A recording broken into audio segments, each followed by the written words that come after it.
Let's go over the installation procedure for the cruise control resume, set, cancel switch.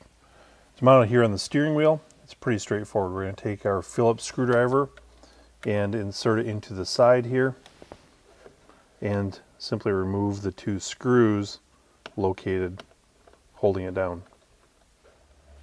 Once both screws have been removed, we can pull our switch back in order to gain access to the electrical connector here. We're going to press the little release tab and get the old switch out of the way. Take our new switch, line it up, make a tight connection, install our two screws, and we should be ready to go.